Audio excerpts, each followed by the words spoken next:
Hi everyone, this is Dr. Nitin Chhoda and welcome to this episode of Ignition Time. We are in an impossible situation right now because of the gridlock that exists as far as this stimulus negotiation. I should call it the stimulus bill is concerned because it's no longer a negotiation. The negotiations already happened between the Republicans and the Democrats with Stephen Mnuchin, who is the representative of President Trump, the US Secretary Steve Mnuchin. He held over 190 phone calls as part of these negotiations, and he essentially was the representative of the White House in this deal. In fact, there's U.S. Treasury Secretary Steve Mnuchin, and boy, oh boy, I can tell you, I don't want Stephen Mnuchin's job because everything he said, everything he did, all the assurances that he gave assurances to all the Senate Republicans that the president would sign the bill, everything has gone up in smoke. Before I get into the US Secretary Steve Mnuchin's complex position and essentially his loyalty to the president and how it has blown up for him, let's take a look at some comments from Congresswoman Maxine Waters from California. She basically said, hey, Democrats would love to do the $2,000 stimulus check, but she said, I don't know what kind of a game President Trump is playing. And she said that the Republicans are frightened of him. Yup. Let's take a look at comments from Congresswoman Maxine Waters. Then I'll show you comments from Congresswoman Tulsi Gabbard from Hawaii, who actually agrees with the president's position. And in fact, Tulsi Gabbard called this $600 stimulus check and this bill, she called it, I quote, a slap in the face of the American people, and she agrees with the president's positions on the National Defense Authorization Act and Section 230, which I'm sure you've heard about. But first, let's take a look at what Congresswoman Maxine Waters from California had to say. Some pretty strong comments from her. Let's roll the tape and watch. Do you think President Trump should sign the current deal or push it back to Congress in the hopes of getting more money?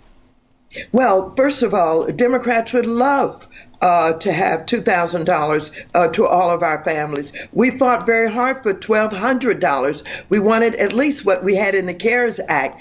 The president and his negotiator, Mnuchin, and the Republicans refused it. They didn't want any money, and we had to beg and plead and fight and leverage to get $600. Then out of the blue, the president came out and said he wanted $2,000. I don't know what kind of game he's playing. I don't know what the Republicans are going to do, but, they're all frightened of him, and he's intimidated them. They don't have any guts, and so let's see if he's going to make them come up with support for the $2,000. I don't know what's happening over there. I don't know what kind of politics the president is playing. And of course, as you said, as was said, Lindsey Graham played golf with him, and he's changed his mind. So we're hopeful that the president will support $2,000 and sign the bill and not try to leverage that on the question of liability or anything else. In the next segment, let's take a look at Tulsi Gabbard, who's a congresswoman from Hawaii. She said this bill is a slap in the face of the American people because she says, hardworking Americans, individuals who've been impacted the most vulnerable amongst us, are getting $600, whereas hundreds of billions of dollars are going to special interest groups. Listen, I have to tell you that she makes a point, but how are we going to see them come to a consensus? I mean, gosh, it looks like the more time that goes by, the more difficult it gets for the most vulnerable amongst us. Because all of the things that Tulsi Gabbard's talking about were things that should have been worked out by now. But anyway, let's take a look at what she says. She did say that she supports the president's position on several things. She said she voted against the National Defense Authorization Act. She talked about how it would limit the options of not just this president, but other presidents. And she talked about Section 230, which is an area which is a high level of contention. I can tell you that I don't think, here's the complex thing about this entire negotiation. The Democrats want to do $2,000 stimulus checks. The Republicans don't. The president wants certain things to be changed as far as the NDA and Section 230 is concerned. The Democrats don't.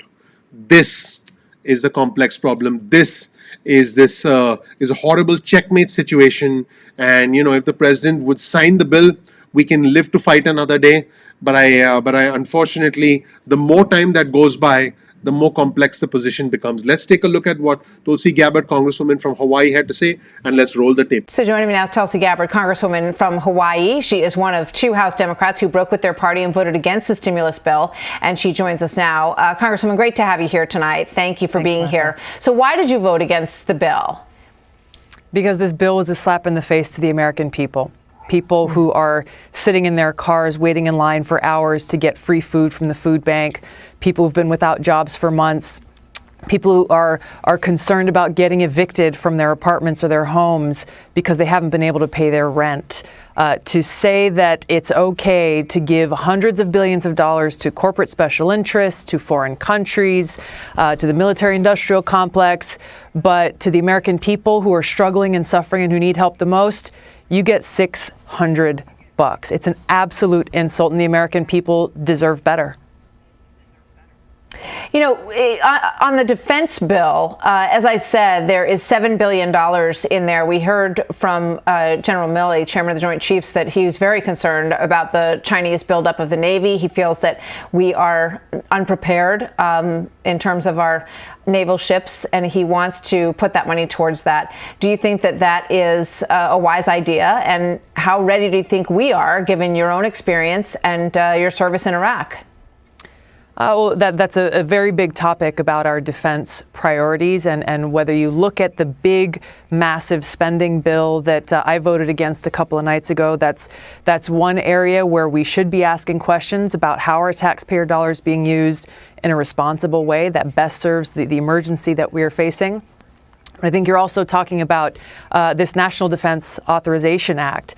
I've actually voted against this bill when it came to the House floor for a couple of reasons. Number one, it is a massive bloated spending bill. It heightens up the new Cold War we're in with increasing tensions between the United States and Russia and China, really with serious consequences. We're talking about nuclear armed nations here, and we've got to focus on how we can best de-escalate those tensions. But it also includes a provision in there that ties this president or any president's hands as they're trying to bring our troops home from Afghanistan. So, you know, I know Trump vetoed this bill earlier today, and one of the main reasons he did so was because of this provision, Section 230, right? This thing that has to do with giving big tech companies like Google and Facebook and Amazon total legal immunity. And the reason why he's taken a stand on this, and I support his position on this, is because Congress has failed to act in making sure that the American people have a fair and free opportunity to the public square, and to make sure that these tech companies that are censoring people, that are choosing whose voices are heard and whose aren't, taking sides in political elections, that they are not immune from lawsuits. And so I think it's a critical thing to hold Congress's feet to the fire, because I've introduced legislation to fix Section 230. Other people have as well. They have failed to take action, and the American people deserve to know that these big corporations don't have greater influence over their representatives in Congress than the American people do, which is unfortunately the situation that we're in right now. So let me know what you think of comments from Waters and Gabbard down in the comment section below. You'll find a link to all our resources in the description section below. Speaking about our resources, here's an article on your screen that was published recently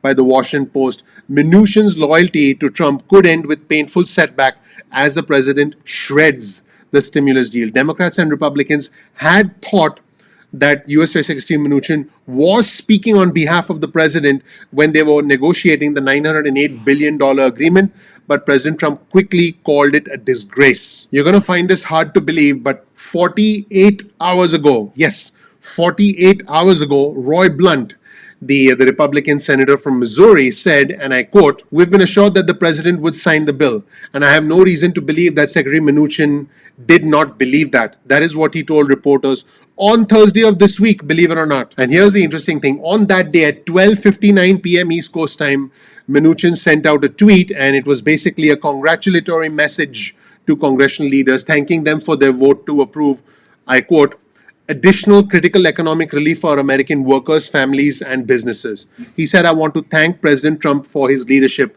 And that is what Mnuchin wrote in a news release that was accompanying the tweet. In fact, the U.S. Treasury Secretary Mnuchin, there he is, hello, Treasury Secretary Mnuchin, he called the bipartisan deal as fabulous.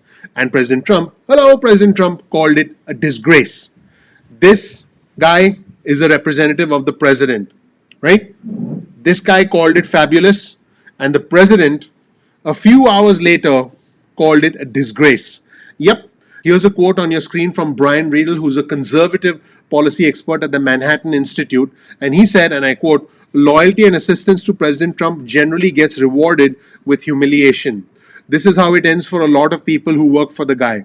Secretary Mnuchin has been completely embarrassed. And here's something that our viewers and subscribers may or may not know. The $600 checks were actually Mnuchin's idea, and they were the centerpiece of a proposal that was sent by the White House to Democrats earlier this month. If you remember, about 2 weeks ago, the White House sent a proposal to the Democrats that did away with the unemployment benefits but included $600 stimulus checks. This was a White House proposal that was essentially presented by the US Treasury Secretary Steven Mnuchin. The details of that plan were public almost 2 weeks before the president released the 4-minute video essentially calling the bill a disgrace and asking for $2,000 stimulus checks. So we have the administration proposing $600 stimulus checks instead of unemployment benefits.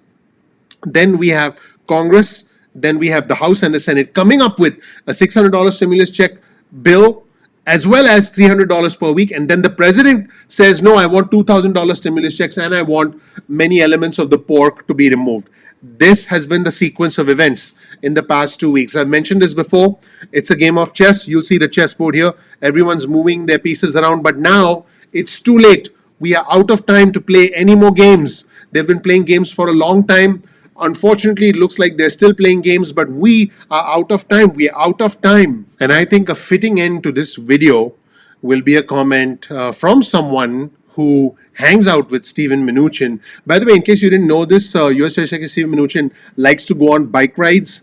That's what he does to get exercise, to blow off steam. I actually think it's a great habit. I think I should start biking. But here's a comment on your screen from Mark Warner, from Senator Mark Warner, who's a Democrat from Virginia, who is actually close with US Treasury Secretary Steven Mnuchin and goes for long bike rides with him. This is an appropriate way to end this video. And here's the comment. You'll see this comment on your screen from Warner. From the beginning, he's had a tough job, but has always understood the seriousness of the crisis. Mnuchin has been a very positive force. But everyone who has ever tried to speak for Donald Trump has had their legs cut out from under them eventually. Let me know what you think in the comment section below. You'll find a link to all of our resources in the description section below. Thank you so much for watching, everybody. My name is Dr. Nitin Chhoda with Ignition Time. I want you to know that you are greatly appreciated. This channel, the Ignition Time channel, is about the country, it's about the economy, and it's about your money. We work very hard on this channel to bring you important information that's impacting the country, the economy, and your money. My name is Dr. Nitin Chhoda with Ignition Time. If you don't know anything about me, check out my video right here. You'll learn more about who I am, what my journey has been like, and why you should listen to me. We release videos at 2 p.m. East Coast time most days of the week. That's 2 p.m. East Coast time most days of the week. Please click like. Please subscribe, please enable notifications. That really helps out the YouTube algorithm. And that is your way of essentially telling YouTube that you find our content useful. Now, you can get on our SMS alerts mailing list. Simply get your cell phone out, send a text message with the word ignition or with the word time to 70,000, that's 70000. You'll get added to SMS alerts list. You can opt out of the SMS alerts at any point in time going forward. We'll send you breaking news and alerts, important information about the country, about the economy, and about our money.